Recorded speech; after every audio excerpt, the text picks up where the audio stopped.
Now, any of my older subscribers know that I don't put any content on my channel without backing it up scientifically. Around 40 days back, I took up a diet called the ketogenic diet. 40 days back, I looked like this. 2 weeks after that, I looked like this. This is a picture from a shoot I did recently.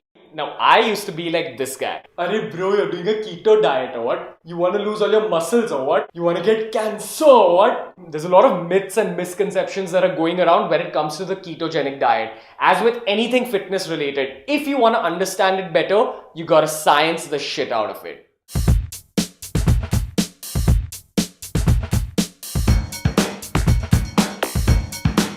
Okay, before we start this video, vegetarians of India, I'm really sorry, but this particular diet is just not meant for you. All the vegetarian protein sources in India have some amount of carbohydrates. That's why for vegetarians, it's super difficult to execute this diet properly.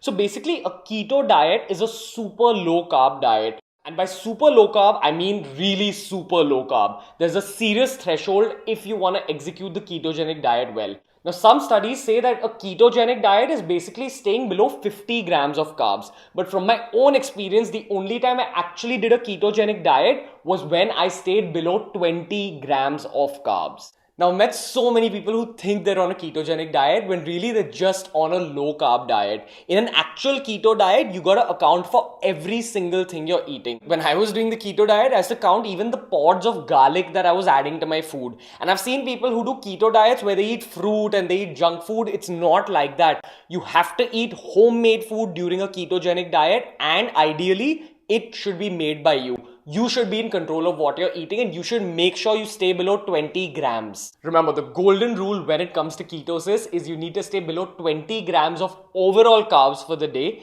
and you gotta make sure that all the carbs you're having, you're getting barely any sugar from that. That's why we even avoid things like onions, tomatoes, bell peppers, anything that has a slightly high sugar content. You can't do it if you want to undergo ketosis. Okay, but when it comes to food items, we'll cover that later in the video. First, you need to understand the exact science of what happens in a ketogenic diet. Okay, the first thing you need to understand is that your body's favorite energy source is carbohydrates. Your body breaks down carbohydrates into glucose and stores that glucose as glycogen in your muscles. Okay, so in a ketogenic diet, we're cutting off this fuel source. So we're cutting off all the carbohydrates first, and there's no glucose for your body to derive from the carbohydrates. So then it turns to the glycogen in your muscles. And eventually, once the glycogen runs out, this is where ketosis starts. Okay, what happens next is that there's a lot of biochemistry that goes on, but you don't need to know all that. All you need to know is that your body starts breaking down its own fat stores and converting them to something called ketone bodies. So these ketone bodies are basically tiny fuel tanks that do the same job as basic glucose that you get from carbohydrates. So all those people who tell you, oh dude, how does your brain work on keto? Well, actually 1 gram of ketone bodies gives you more energy than 1 gram of glucose. So keep that in mind. This diet is the most effective fat burning diet in the world. It changes the environment in your body and it makes your body utilize fat for energy. So eventually even the dietary fat, the fat that you're eating, can be utilized for energy just the way you were utilizing rice and roti for energy earlier. But it's not all magical. There are a few downsides to ketosis. If you want to burn fat, remember, even during ketosis, you need to be in a caloric deficit. The next downside is that your strength will definitely go down. Remember, as with any cutting diet, here you're losing weight. When you lose weight, you'll definitely lose some strength. The next downside is that you can't expect to build much muscle mass while following a ketogenic diet. Remember, it's primarily a fat-burning diet that's meant for someone who's bulked up and is looking to get cut, or someone who's just trying to cut fat in general. So it's the ideal diet for those bulky bros and anyone who's just looking for general fat loss. Okay, and the last downside to keto, the keto flu. This is actually the reason the ketogenic diet has such a bad name. But trust me, I've gone through the keto flu myself and it's not that bad. It's not an actual cold that you'll get, but you feel kind of nauseous or you get a headache and you just feel a little bit fatigued. But keep in mind, this is happening because your body's draining your muscles of glycogen. So you can actually reduce the duration of the keto flu if you work out. So if you work out, the glycogen in your muscle runs out fast and you enter ketosis faster. But if you don't work out, the keto flu might last for around 4 or 5 days, but even then it's not that bad. You can definitely handle it. Okay, now coming to all the food items you're allowed to have during ketosis. Any non-veg that should ideally be home cooked. So any red meat, chicken, eggs, fish, any of that. And what's great about ketosis is that you're allowed to have a lot of fat from a lot of fat sources. So any oil, ghee, coconut oil, butter, animal fat, anything that will basically make your food tastier, you're allowed to have.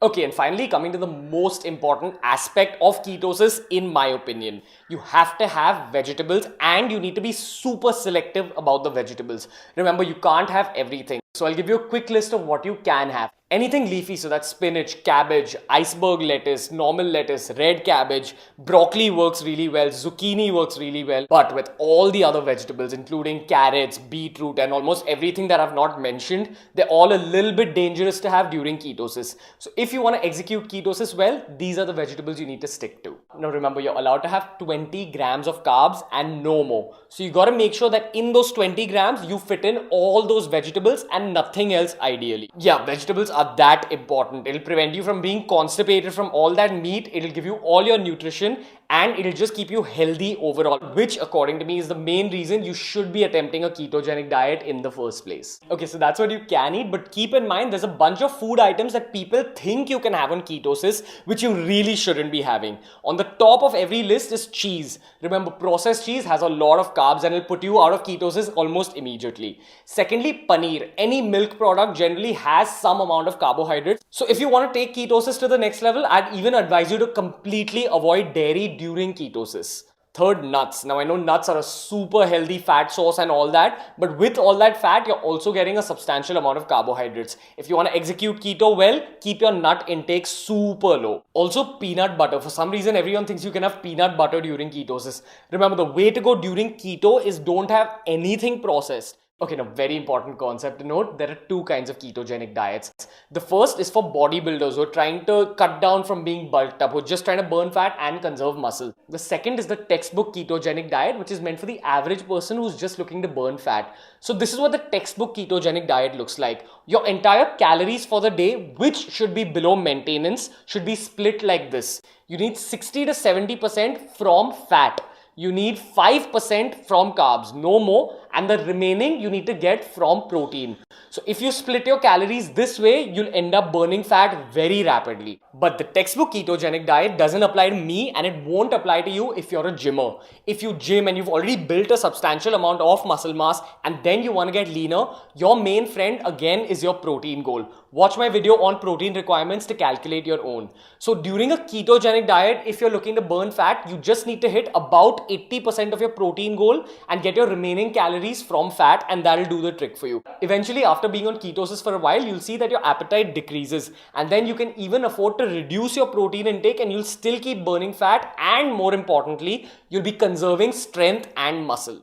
Okay, and the final concept you need to know when it comes to ketosis is the concept of refeed days or carb up days. So every 10 to 14 days, you'll have to take up a refeed day where you can afford to go up to 400 or 500 grams of carbs in a day. Now, you got to make sure that none of these carbs come from sugar. So even on these days, you have to give up sugar. If you're keen on doing ketosis, but you have a sweet tooth at the same time, I highly recommend you check out my BB40 challenge video. After watching it, you'll know why I've recommended it. So basically the guideline is just go and have a cheat meal where you avoid sugar, but you can have rice or you can have a burger made of bread, anything like that. And you can go up to 400 grams of carbs. That's a lot, but only once every 10 to 14 days, no lesser than that. Okay, so that's all you need to know about the ketogenic diet for now. But I want to end this video by saying that if you're not going to do this diet for at least a month, don't even take it up. That's because initially in the first 2-3 weeks, the results are super rapid. And then a lot of people are tempted to give up. So what happens is once you do it for 2 weeks, you lose a lot of weight, including all that glycogen from your muscles and all your water weight. And then the moment you go off ketosis, you'll put on that weight again by eating normal food. So unless you're going to do it for a prolonged period, a minimum of 30 days, don't take it up. Hey guys, so that was the video for today. Now you got to keep in mind that a ketogenic diet can be done for a maximum of 3 months, no longer than that. Now in those 3 months, the diet will be super beneficial for your health. So all these people who tell you things like it'll cause cancer and all, don't believe them unless they've backed it up with scientific research. Either way, if you want a closer look at the food that I ate during my ketogenic diet, make sure you check out my keto recipes playlist. All these were my go-to food recipes when following the ketogenic diet. So if you want to follow my personal fitness journey, those are my handles and that's my Facebook page. Remember, throughout my ketogenic diet experience, I tracked my entire journey on those handles. So make sure you give me a follow.